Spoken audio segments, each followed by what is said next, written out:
Hello and welcome to the Marketing PodCast, where this session is on how to make the leap to being a leader. So this one feels quite grown up, doesn't it, compared to some of the other ones that we've done, because we're talking about leadership. Which actually leadership kind of sounds lovely and polished, but it's often really quite messy. So today we're unpacking what it actually takes to kind of make that leap into becoming a leader, and not that kind of glossy version, the real version.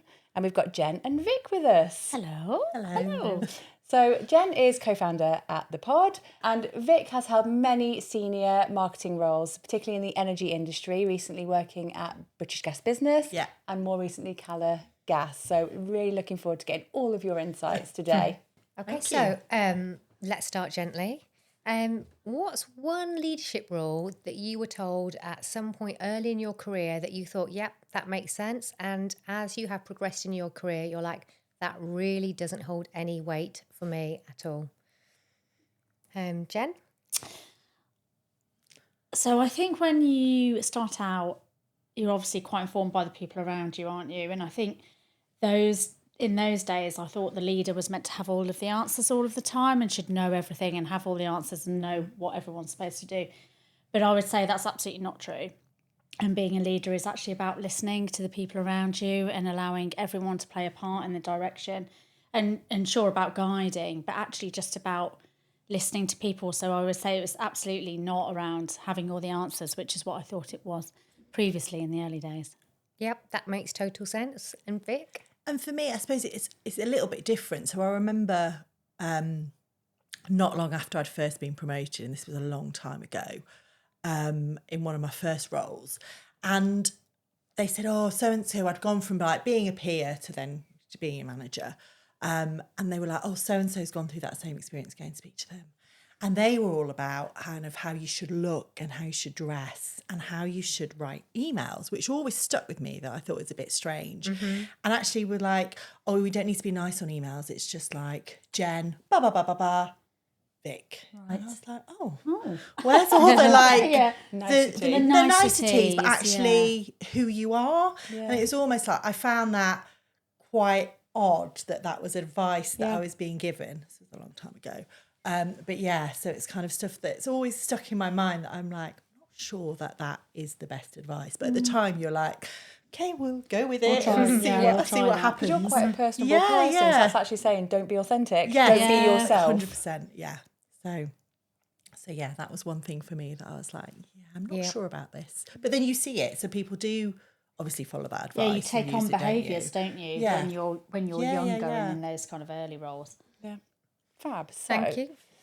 Vic, give us a brief tour of your leadership career so far. So where did it start? Was it deliberate, or was it something you just kind of fell or grew into? Yeah, so I think early on, I think when I got promoted, it was very much you're like a manager and you're managing people and not necessarily leading people. And I think, so I kind of had senior roles at both Barclaycard and then at British Gas, and then had time out to have children, and then went through restructures and all that kind of stuff. And I came back from a second maternity leave following a restructure.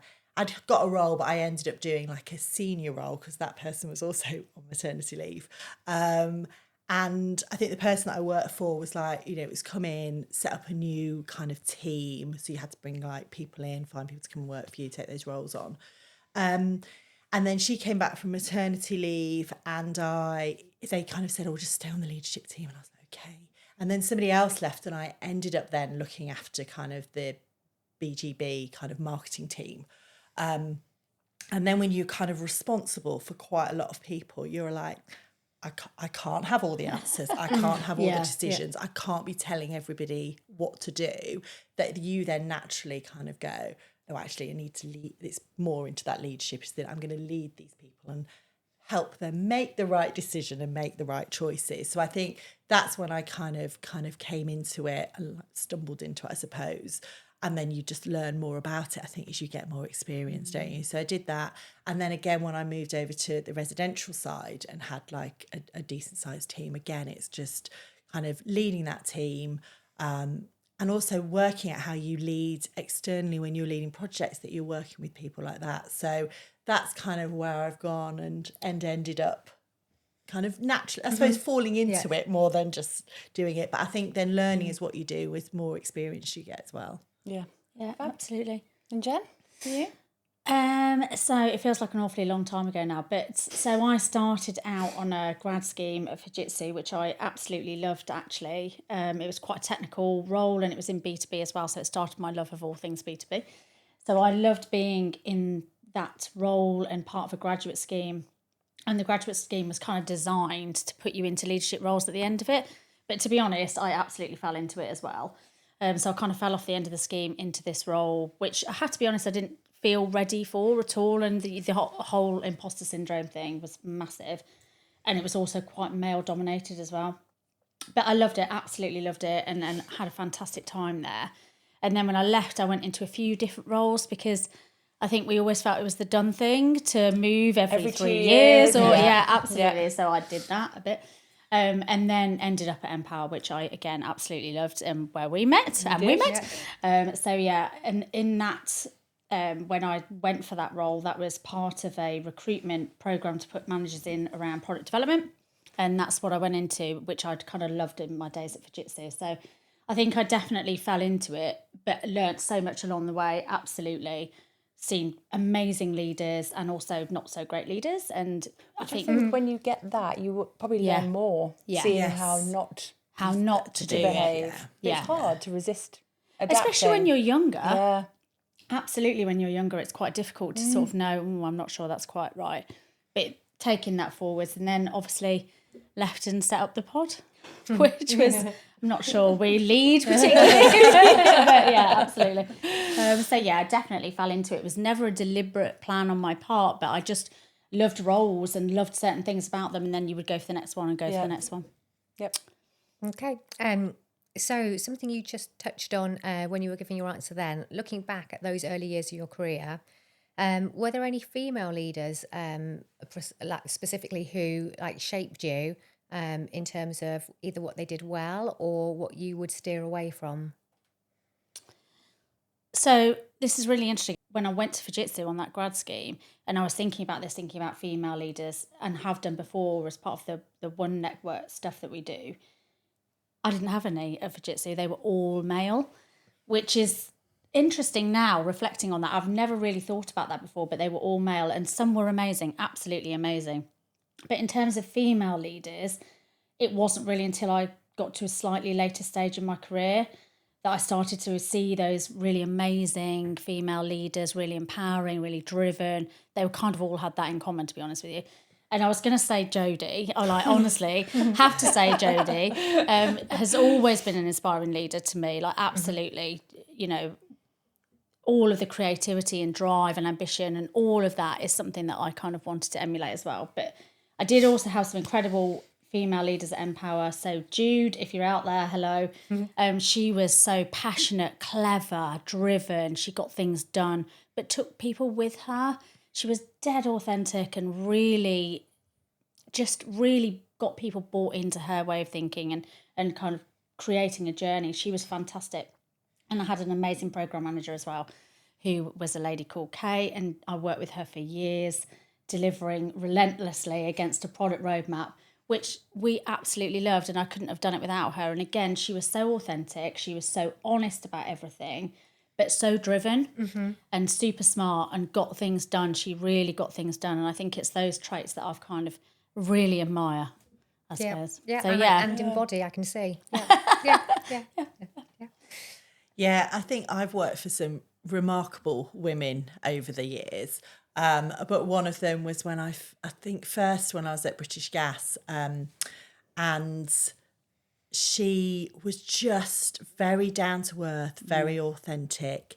And back then there was a lot of people who were suited and booted. I saw her in a suit once, and we were like, "Where are you going? What are you doing?" Because she was always just she was always smart, but very casual at the same time. Yeah. She was really authentic back in the day when people weren't authentic leaders. Yeah. No, it wasn't what you talked about. and just a real champion of people, really kind of, again, authentic, took people on that journey with her, but really would like, you know, challenge you, push you, but in the right way, and also give you those opportunities. So I think I'd worked for her for probably like less than a year, and kind of she gave me my first kind of promotion when I was there. But again, it was, you know, she was really cheerleading people. Yeah. She also knew like everybody in her team, like really would know those people. And again, I think it goes back to, you know, being things that we talk about today. It's about being authentic. You know, you're a trusted leader, you understand people.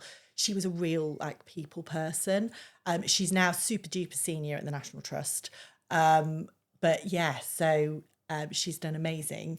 But yeah, I do think back to actually when I worked for her and how great she was. Yeah. So yeah. And you love them, don't you? You're like these amazing leaders. And that's what you try and embody. And emulate. I think that you're right. When I think back to female leaders from corporateville, it is that it's people that were vulnerable as well. Yes. Or if they'd had like a bad night's sleep, they'd share with everyone, you know, I'm feeling a bit off today. Or, absolutely. But actually we're interested in you and cared. Yeah. But would also lift you up as well, not try and... Yeah, bring everyone not together. Not try and push you down. Yes. Absolutely. Yeah, super interesting. But you've also seen the flip side of that. Yes. Yes. Yes. Yeah. But I think when we first started out in our careers, going back to the 1900s, you know, actually you almost had to adapt to survive. There wasn't this authentic leadership, was there? So actually it was very male dominated. You had to be a manager, not a leader. And be a certain way as well. Yes. Absolutely, So it was like when that new breed came in, it kind of gave you permission to be yourself. Yeah. Which is obviously far better and nicer. Fab. Okay, so Jen, so marketing's changed an awful lot, and I feel old saying this, but back in the day, a lot of the things that we used to do was very much gut feel or instinct, and now it's all dashboards, data, automation, everything's measurable, which is wonderful. Yep. But we can't wing it anymore, Jen. You know, those days are gone. I mean, I still do. But... Secret. But do you feel like you're leading differently now compared to earlier in your career because of this? Oh, that's so interesting. Am I leading differently now? No, I wouldn't say I'm leading differently. I'd say hopefully I'm the same person. I hope that I'm still open and I want people to give their ideas and be part of things, you know, create a voice for everyone. Is marketing different? Yes, massively. There is so much data. There's so much information. Like you say, you can measure everything. The whole world has changed, hasn't it, in terms of how you execute campaigns and marketing, and all of that's so different, the technology that sits behind it. And that creates a load of noise, absolutely loads of noise. And I think now it's all about us asking, what does that mean? Yeah. So you might take all the data, for example, and we have this with our own campaigns, you know, with pod campaigns, looking at all the data, that's brilliant, but what does that mean? So what? Tell me about that. What are we doing next with that? What does that mean? And it's about asking those questions, which probably is different because we didn't have all of that insight before, and that's an amazing thing. So slightly different in terms of what you're asking people to do and what you're asking them to look at. But leadership style, probably not, but the questions are probably different, if that makes any sense to you. No, it does. It makes total sense. Vic, do you think tech actually makes leadership easier? Or is it just kind of the noise, like Jen says? Yeah, because I don't think it changes how you are. I think in some tech, in terms of how you communicate, now everyone's at home, we've got Teams, we've got those kind of tools. It's almost trying to remember that you need to be like, not just like, hi, can you get me this? You're like, hi, how are you? How are you? Not just because you're so like thinking about things that you're like, oh, I need to get this. Yeah. So I think it kind of, you have to maybe, because if you were going to go and chat with someone and bump into them in the office, it's to go and ask them stuff. You would have a chat to start with. You wouldn't go straight in. Whereas on that, you've got different ways to communicate that you're like, oh no, I need to not go straight in. I need to remember. That's really so funny. I think you always call me out on chats on Google Chat. I just go and Jenna reply. Morning. How are you? I know. I find myself doing it, and afterwards I'm like, oh, hello, by the way. So I think that's what's changed. Not necessarily like you're saying how you lead. It's like those tools that are in place that actually you just need to think about things slightly differently. Yeah. I mean, it is amazing, isn't it? I mean, some of the insight now is unbelievable, and everything's changing. That conversation we had with Ray the other day about no clicks on ads. You know, the whole world's changing, and we're learning all the time. So I think that's probably another one about actually adapting and learning all the time. Like, we have to do that, don't we? Every day now, it's changing all the time. So being able to do that and ask questions and be willing to say, I don't know that, teach me, somebody who knows, Raven. Yeah. So, yeah. We've talked quite a lot about the world is changing, and one of the things we talked about is that traditionally leadership used to be very much suit and tie, a particular way of doing things and how you present yourself. And Vic, you had that lovely example about even people telling you that you needed to make your emails like management leadership. Rude, you know, I would say. like kind of like Just be rude. just be rude to people. just like, you know, you don't. The niceties are no longer required. So we are now working and living in a much more authentic era. But how do you apply professional veneer to that? I don't know. I think I'm very much how I am is how I am, and that's how I've tried to be quite authentic.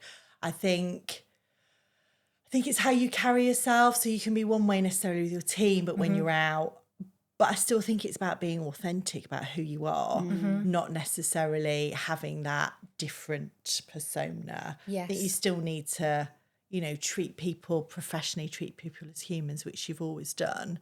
But I do think there's that, it has changed. So yeah, in the energy industry, people were very much would look a certain way and do a certain thing. Although actually pre-COVID, British Gas changed it at one point and changed the policy, and it was very much they like a policy. And I think they had something called freedom wear, so you had the freedom to wear what you wanted. Freedom wear. But it's so interesting that Yeah. Oh my God, I would I'd go totally dress you. They always have to have a policy, but yeah, and I think it was to say to people, you can be free to how you wear as long as you're still. I I suppose would if come you're as going, Mr. Blobby. I literally I would. would. I'd go dressed as a lion for sure.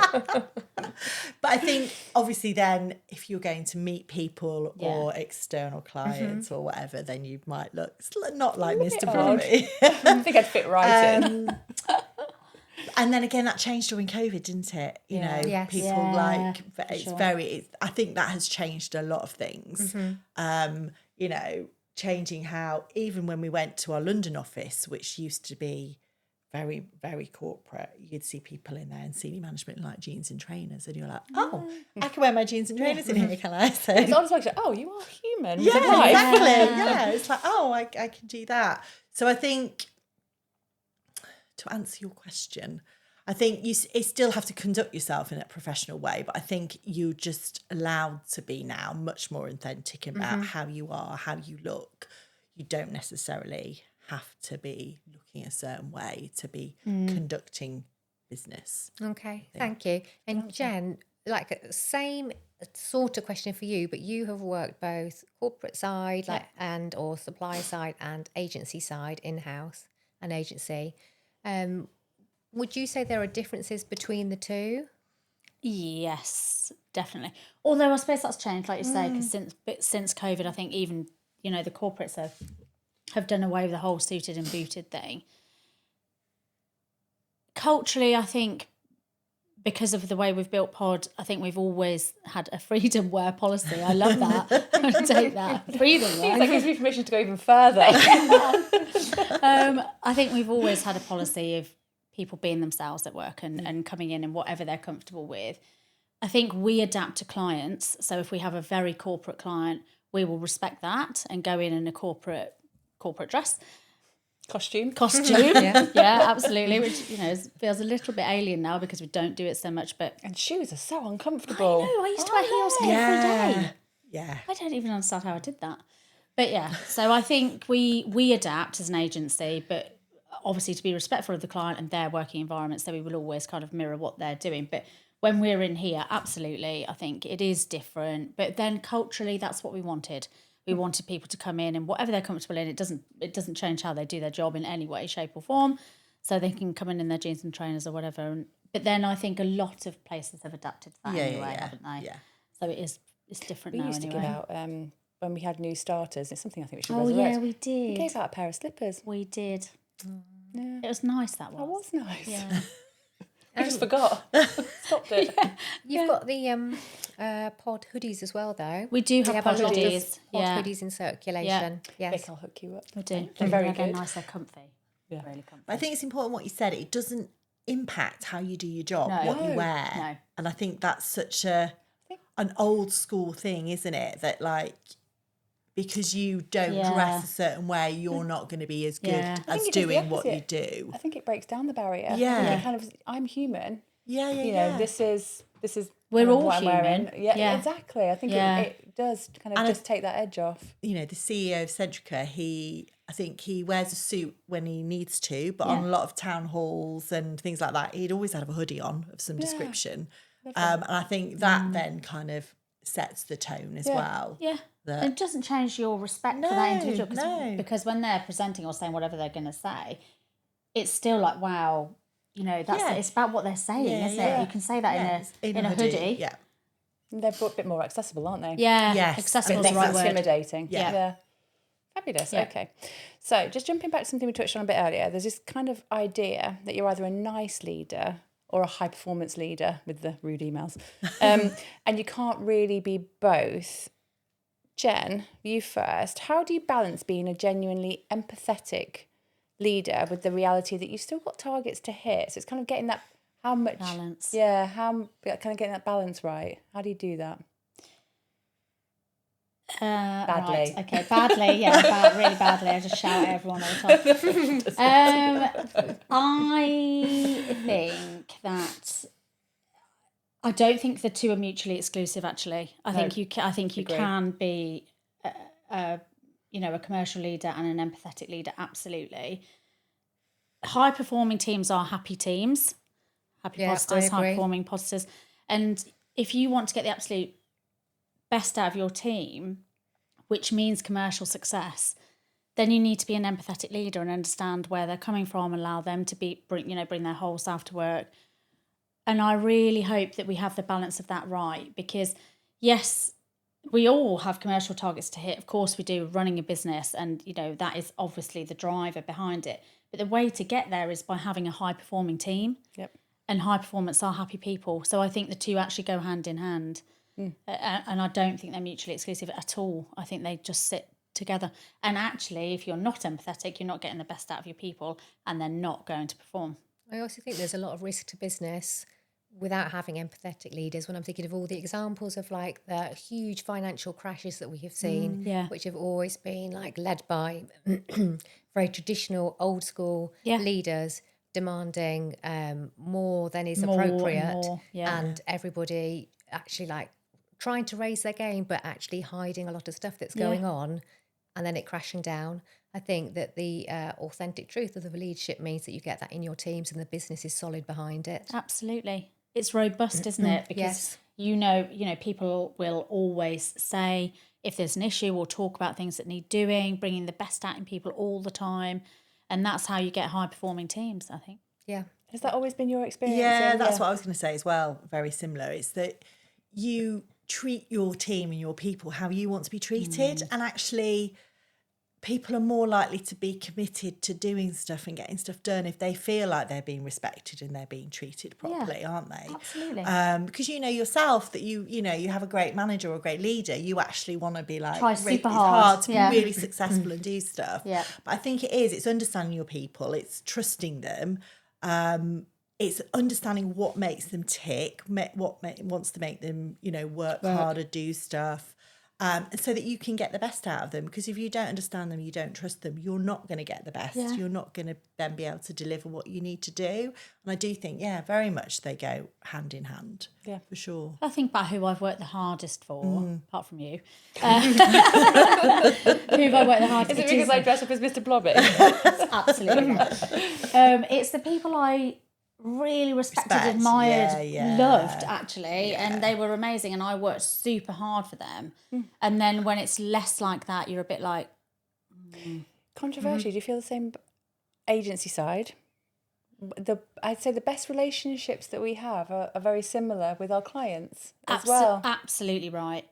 Absolutely. The clients that we can culturally fit with are the ones we get the best results with. Yeah. And that's really true. Yeah. Absolutely. Yeah, and it's based on so many very honest conversations, even Absolutely. uncomfortable conversations. Yeah. But very honest conversations. Absolutely.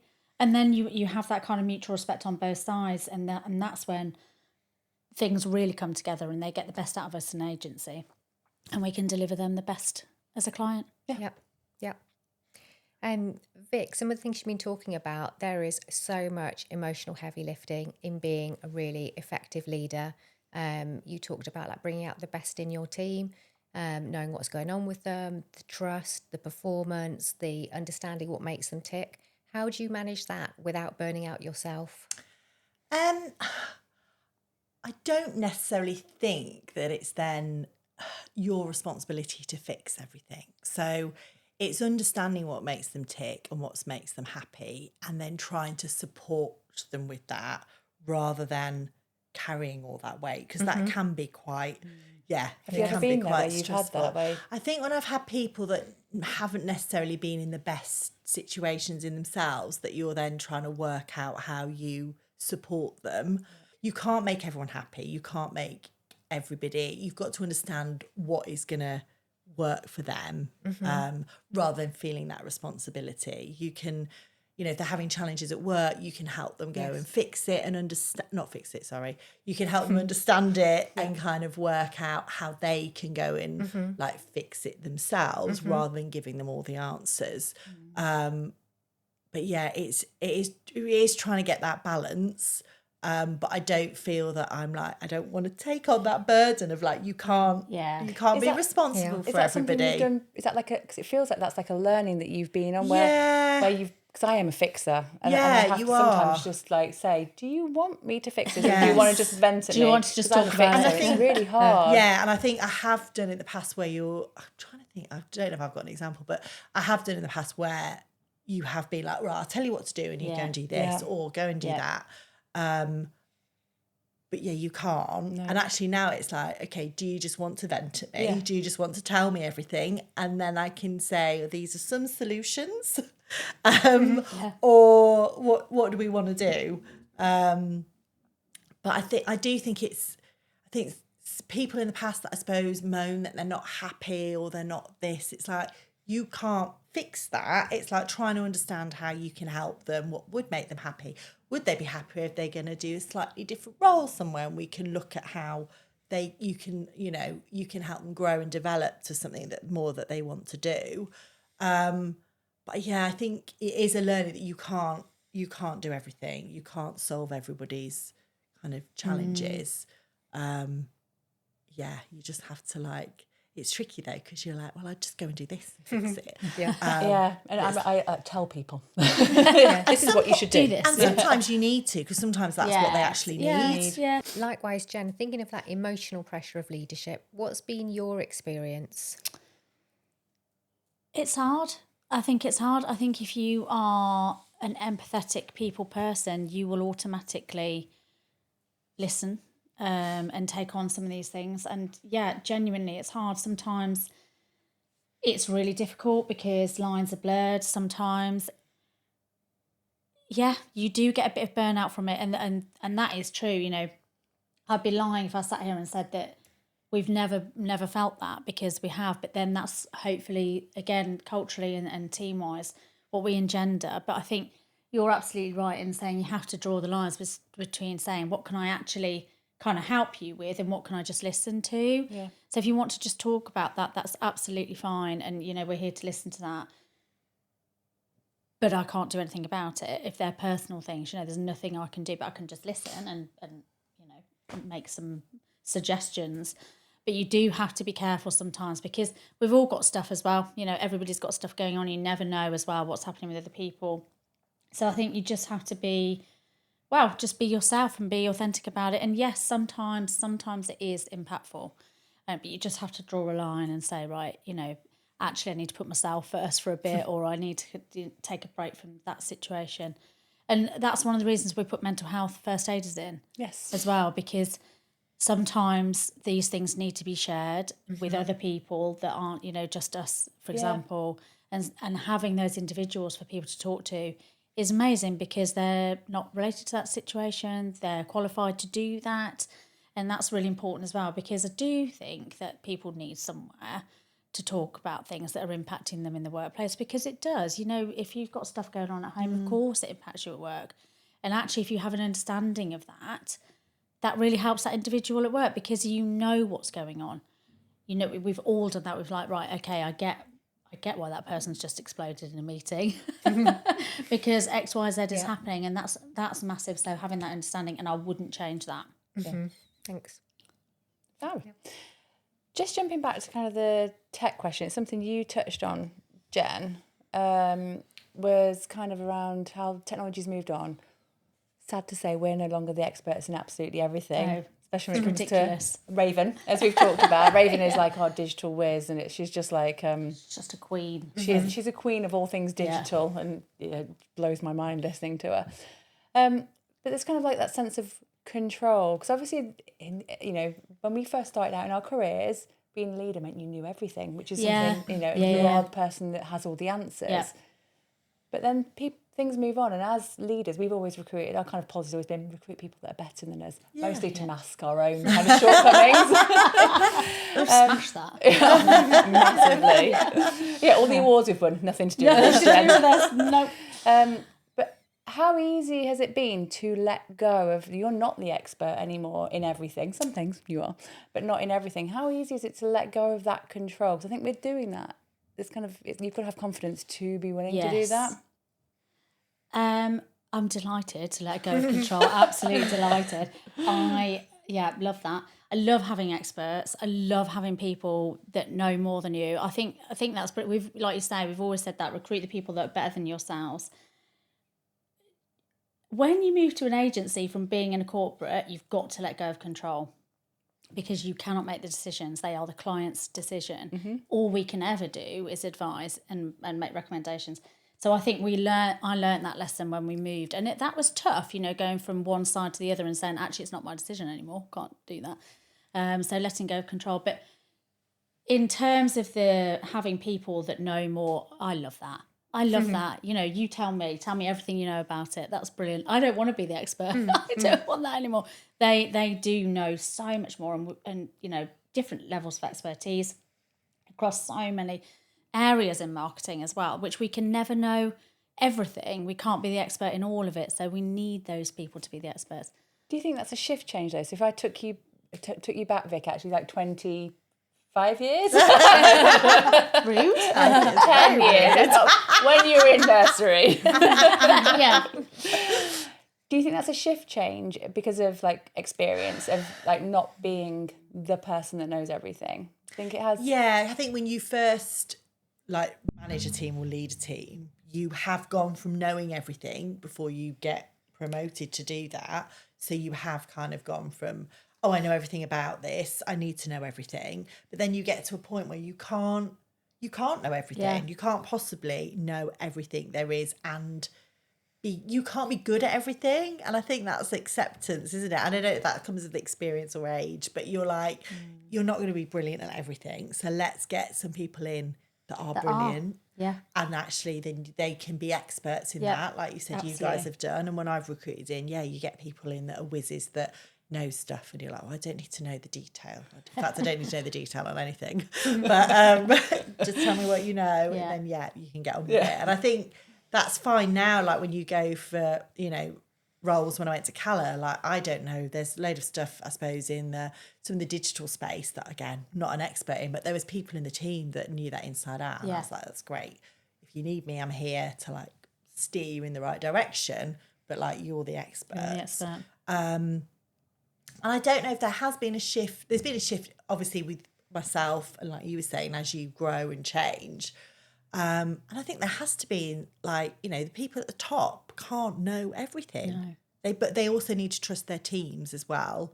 And it's having a good balance of, leaders above you that kind of don't need to know everything and can trust their people to lead as well. Yeah. Because there's nothing worse yeah. than being micromanaged yourself and there's not. trying to empower your own team. Exactly. Yeah. I'm a team, but you need to know everything. Yeah. But no, I think it's better, isn't it? Like you said, you bring people in that are the experts. Absolutely. You just need to kind of steer that ship or that team to making sure we're delivering what we need to do, but we've got the right people in place to do that. Yeah.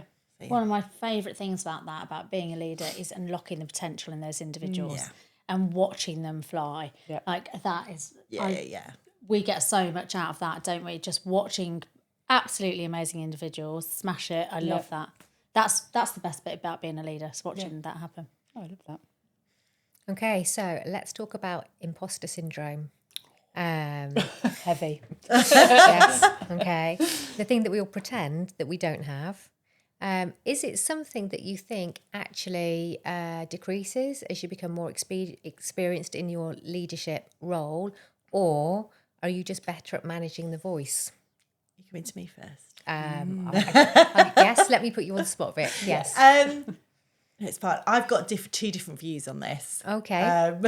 I will you come to you first and second then. You may want to... You're going to argue with yourself. You may want to edit one of them out. We'll see.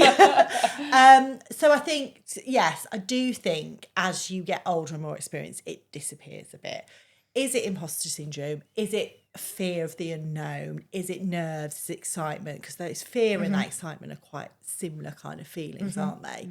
And I think when you're asked to like speak at events or speak on like, I suppose, town halls as they were, which is obviously not the in-person bit, but on screen, it can still be nerve-wracking when you're quite younger. But then I've done it quite a lot now, so I'm a bit like, oh, it'll be fine. As long as I know my first few lines of what I'm going to say, then the rest follows. Whereas if I'm like, if you forget or someone interrupts you, you're like, no, don't do that, because I had it in my mind. So I do think, with experience. But the flip of that, I'm like, is it a made up thing to kind of make women feel like they shouldn't be in those spaces? And the flip of that, I've written it down. So there was, it was on, you can go and watch it on YouTube. But it's a lady called Reshma Sajani. She did a speech at Smith's College in 2023. She's an American lawyer and an activist, but she likened imposter syndrome to bicycle face. Now, bicycle face, again, go and Google this. I've never heard this. A fictitious ailment that women could possibly have in the 19th century. So women were like starting to go out on bikes. They had a bit of freedom, going out without men having to escort them. And to stop them going out on bikes and having this freedom, doctors came up with bicycle face, which was literally like, their face is all, I suppose if you imagine you're on a bike going up a hill. Go with the wind. Yeah, so with the wind, eyes popping out. out. They're hitching their skirts up, all these things that they shouldn't be doing.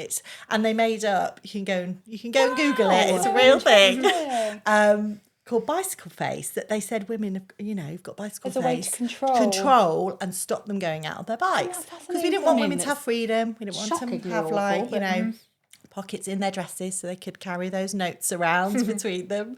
So there's also that and she likens imposter syndrome to that as actually, is it a made up thing that has designed to keep people back? Because it is predominantly focused on female. Yes, that you feel like you're an imposter in a male environment. Oh, that's so interesting. So that's the flip of it that I do still get, that you do still get when you're going to do something. Absolutely, all the time. You're a bit nervous, but that's more nerves, isn't it? Yeah. And I think if you're going to do a new role or you get promoted or you're going to lead something, if you've got to go and speak to somebody about something, you do get a little bit. But I think that's a good thing because it gives you that bit of energy and that bit of buzz. Yeah. So that's why I've got two views on it. We should ask ourselves, shouldn't we, if we're feeling it, is this a real thing that I'm feeling? Is this, or is this just a label that I'm then kind of amplifying? Yeah. That's so interesting. Because there are stats that women won't apply for a job unless they're 100% qualified, whereas men do. Yeah, men I think would like they 30%. And they'd be like, yeah, I can do that. Absolutely. Whereas women, it's like, I need I can't 90%. do all of that. Yeah, absolutely. Again, is that something that we've been told? Yes. And then we've just like accepted that that's just what you we should do. do. Yeah. I love the idea that you potentially reject imposter syndrome outright. I love that. And instead look at the room that you're stepping into and say, do I feel uncomfortable in this space because I don't look like the other people who are in this space traditionally? Yeah. And so the imposter element isn't anything to do with my ability or expertise. It's to do with the diversity within this room. I wonder if That's dead interesting, isn't it? It's like it's a you problem. Yeah, if people have that. But that's what she says in this speech, is that it shouldn't be our problem as women. We shouldn't feel like imposters. It's more that that's why what's do been we feel like created. that? Wow. I've got one last question. So, Jen, I'm going to come to you first on this one. So if someone is stepping into a leadership role for the first time tomorrow, what is the one thing that they should focus on in their first few months? Oh, okay, great question. Thank I would say if you're going into a new role, into a leadership role, listen. Spend your first few weeks listening. Ask all the questions. Get to understand everything you can. Get all the data out. Listen to everyone. Ask about ideas, opinions, thoughts, all of that, because then you can start to make informed decisions and choices and talk to people and take them with you, rather than go in and think, right, I'm going to change everything, I'm going to do loads of things, then everyone goes, oh, I don't really understand. So I would say really, really listen and really engage with those people around you, because they know a lot more than you do at that point. Yeah, it's quite easy to lose people if you don't. Yeah, absolutely. Fab. Vic? Yeah, agree with that. And I think on top of that, it would be just really understand your team, get to know your team, get to know what they know, what they're experts in, what makes them tick, so that you can just understand how you can work better with them, how you can support them. So yeah, I definitely do that. Fab. Thank you. Thank you. This has been such an interesting conversation. I think it's clear from everything that we've covered that leadership, it's not a title. It's absolutely how you show up, and it evolves. How you show up, that's exactly right. Yeah. And it's not the glossy, kind of, oh, you're a leader now. It is never linear either. Yeah. So Yeah. super insightful. Thank you so much. Thank you. Thank you. Thank you.